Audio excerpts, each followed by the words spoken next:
Hello everyone, welcome to Vidyashri academy. I hope you are doing well.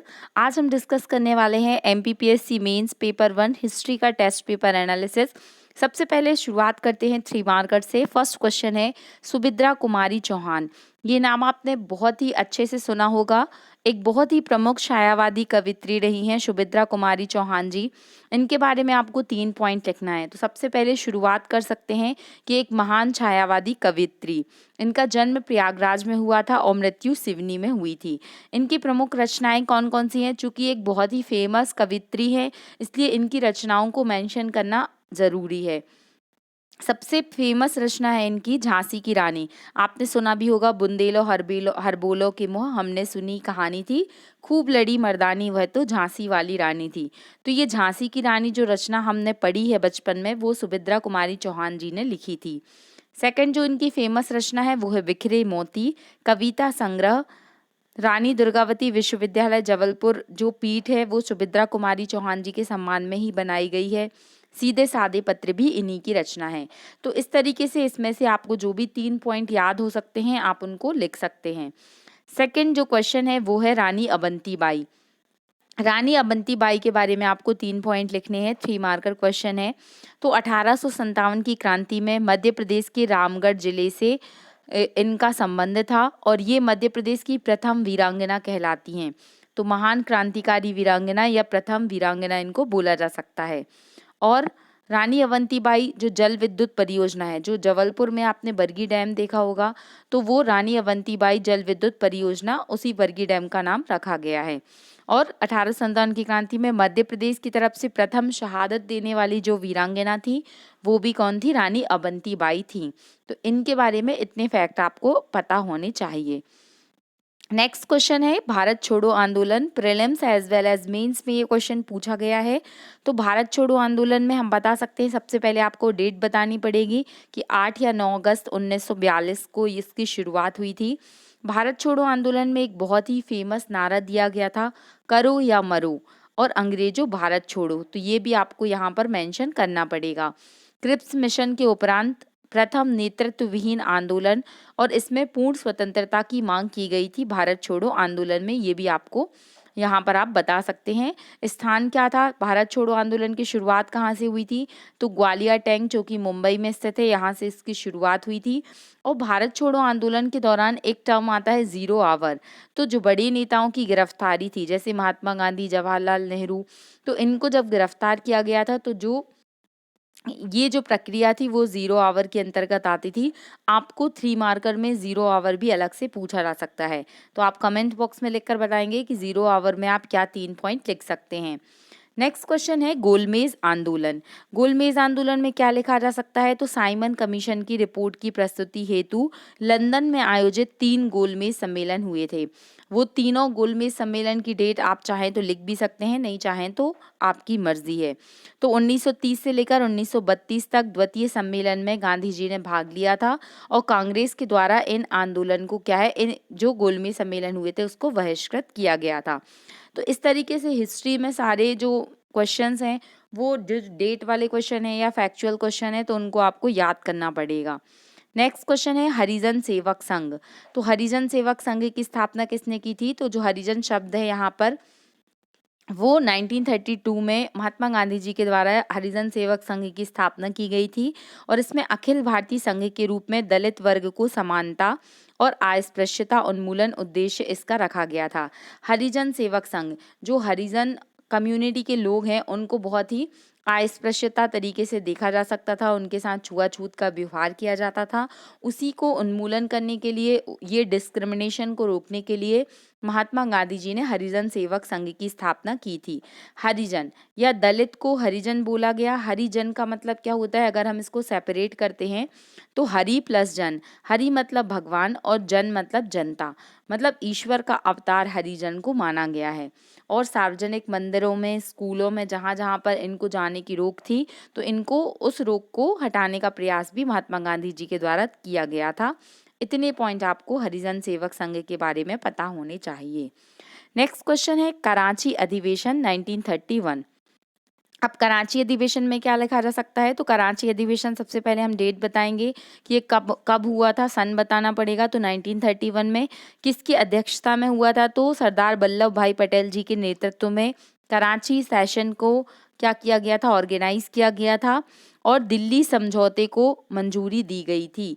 तो कराची अधिवेशन का संबंध दिल्ली और यहाँ पर कराची अधिवेशन क्यों फेमस है, क्योंकि स्वराज की प्राप्ति की उद्घोषणा भी कराची अधिवेशन के दौरान की गई थी और फंडामेंटल राइट्स के लिए और इक्वेलिटी की जो मांग है, मूल अधिकारों और समानता की मांग भी कराची अधिवेशन में की गई थी। तो इस तरीके से जो भी इम्पोर्टेंट डेट्स हैं या जो अधिवेशन हुए हैं, आपको उनको 3 मार्कर में अलग से हिस्ट्री वाले पोर्शन रखना है। नेक्स्ट क्वेश्चन है कि महारानी की घोषणा। तो अब ये महारानी की घोषणा से क्या तात्पर्य है, तो 1858 के चार्टर एक्ट के द्वारा ईस्ट इंडिया कंपनी के अधिकारों पर नियंत्रण रखने के लिए और प्रत्यक्ष रूप से महारानी का नियंत्रण हो, इसलिए महारानी की घोषणा को लाया गया था, जिससे कि सामाजिक, आर्थिक और राजनीतिक समानता क्या हो सके, विकसित हो सके। तो याद रखिएगा 1858 में 1857 की क्रांति के बाद महारानी की घोषणा को उद्घोषित किया गया था। नेक्स्ट क्वेश्चन है मानवतावाद। अगर मानवतावाद आपसे पूछा जाता है तो आप इसमें क्या लिखेंगे कि मानवीय मूल्यों या विचारधाराओं पर आधारित। वाद मतलब होता है एक विचारधारा। लौकिकता के स्थान पर मानव को केंद्रित करना, मानव को सेंट्रलाइज करना और पुनर्जागरण में मानव विकास का महत्व, जैसे मानवीय मूल्यों में प्रधानता, समानता, स्वतंत्रता को महत्व दिया गया था। तो ये पॉइंट आप मानववाद में बता सकते हैं। बहुत ही फेमस क्वेश्चन है अष्टांगिक मार्ग। ये आपको 3 मार्कर में भी मिल सकता है और आपको लॉन्ग आंसर में भी मिल सकता है। तो अष्टांगिक मार्ग से आपको याद आ गया होगा कि ये बौद्ध धर्म से रिलेटेड है। गौतम बुद्ध जी के द्वारा 8 मार्ग बताए गए हैं, जिन पर चलकर क्या किया जा सकता है, सद्मार्ग की प्राप्ति की जा सकती है। अब ये 8 मार्ग कौन कौन से हैं, तो यहाँ पर कुछ भी ऐसा नहीं है कि आप कुछ भी मन से लिख देंगे कि 8 मार्ग। जो मार्ग बताए गए हैं एग्जैक्ट आपको वही लिखना पड़ेगा, तभी आपको 3 में से 3 नंबर मिलेंगे। तो इनको याद रखना है: सम्यक कर्म, सम्यक दृष्टि, सम्यक वाक, सम्यक व्यायाम, सम्यक स्मृति, सम्यक आजीविका, सम्यक समाधि और सम्यक संकल्प। 2-3 बार पढ़ेंगे तो डेफिनेटली याद हो जाएगा, कोई इतना टफ नहीं है ये, तो ये आपको बताना पड़ेगा। नेक्स्ट क्वेश्चन की अगर हम बात करते हैं तो वो है संलेखना। जैन धर्म में संलेखना का उल्लेख मिलता है। आपने सुना भी होगा कि जो जैन मुनि या आर्यिका होते हैं वो अपने अंतिम समय में मोक्ष की प्राप्ति हेतु क्या करते हैं, संलेखना को धारण करते हैं। तो सबसे पहला पॉइंट तो यही आएगा कि संलेखना जैन धर्म से संबंधित है। जैन मुनि और आर्यिका मृत्यु के पूर्व अन्न जल को त्याग देते हैं और मरण को प्राप्त करने के लिए संलेखना विधि को उपयोग में लाते हैं। और ये संलेखना करने का रीज़न जो है वो क्या होता है, क्योंकि इससे कर्मों का क्षय होता है या कर्मों की निर्जरा होती है। तो ये आपको याद रखना है कि संलेखना क्या होता है। नेक्स्ट क्वेश्चन है तालीकोटा का युद्ध।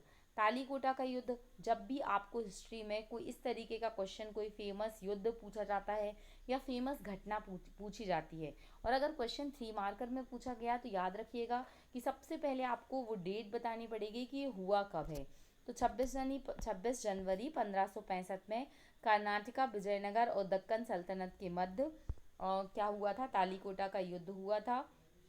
तालीकोटा के युद्ध को तालीकोटा के युद्ध को किस अन्य नाम से जाना जाता है, तो तालीकोटा के युद्ध को राक्षस तंगड़ी युद्ध के नाम से भी जाना जाता है। और इसमें क्या हुआ था, विजयनगर की हार हुई थी और हिंदू सम्राटों का पतन हुआ था। तो याद रखिएगा तालीकोटा के युद्ध से क्वेश्चन पहले भी पूछा गया है और अभी भी पूछा जा सकता है। नेक्स्ट क्वेश्चन है कि अकबर की राजपूत नीति के आधार क्या क्या थे। तो अकबर की नीतियां बहुत ही अधिक फेमस रही हैं, इसलिए 3 मार्कर में और लॉन्ग आंसर में क्वेश्चन पूछे गए हैं। तो अकबर की राजपूत नीति को अगर हमें उसके आधार बताने हैं 3 मार्कर में, तो हम बता सकते हैं धार्मिक सहिष्णुता, वैवाहिक संबंध, जैसे कि जो जोधाबाई थी, जो कि राजपूत घराने से संबंधित थी, उनसे जो निकाह हुआ था, अकबर का जो शादी हुई थी, वो भी वैवाहिक संबंधों के अंतर्गत ही था। और दमन और परस्पर सहयोग, जहाँ पर अकबर को लगता था कि ये सहयोग के माध्यम से नहीं मान रहे हैं, वहाँ पर वो दमनकारी नीतियों को भी अपनाता था। और समानता और बंधित्व, ये क्या है, अकबर की राजनीतिक राजपूत नीति का आधार थी। नेक्स्ट क्वेश्चन है न्यायकार व्यवस्था। अब ये न्यायकार व्यवस्था किससे रिलेटेड है, तो ये दहशाला प्रणाली से रिलेटेड है। आपने अकबर की जब एडमिनिस्ट्रेशन पढ़ा होगा तो उसमें दहशाला व्यवस्था, न्यायकार व्यवस्था ये आपको देखने मिली होंगी। तो दशला प्रणाली से संबंधित है। भूमि की नापतोल के लिए नयकार व्यवस्था का यूज़ किया जाता था। इसमें जो हेड होता था या सेनापति होता था उसे नायक कहा जाता था, और वेतन के बदले जो अधीनस्थ सेना है उसको रखा जाता था। तो ये पॉइंट आपको याद रखना पड़ेगा। आई होप ये 3 मार्कर आपको समझ में आ रहे होंगे। इस तरीके से हम इस सीरीज़ को कंटिन्यू करेंगे, सारी ही, चाहे वो पॉलिटी की हो, इकोनॉमी के हो, एथिक्स के हो, वो 3 मार्कर हम डिस्कस करेंगे। अगर आपको ये वीडियो अच्छा लग रहा है तो आपको चैनल को सब्सक्राइब करना है और अपने दोस्तों तक शेयर करना है। Thank you so much, keep watching. जय हिंद, जय भारत।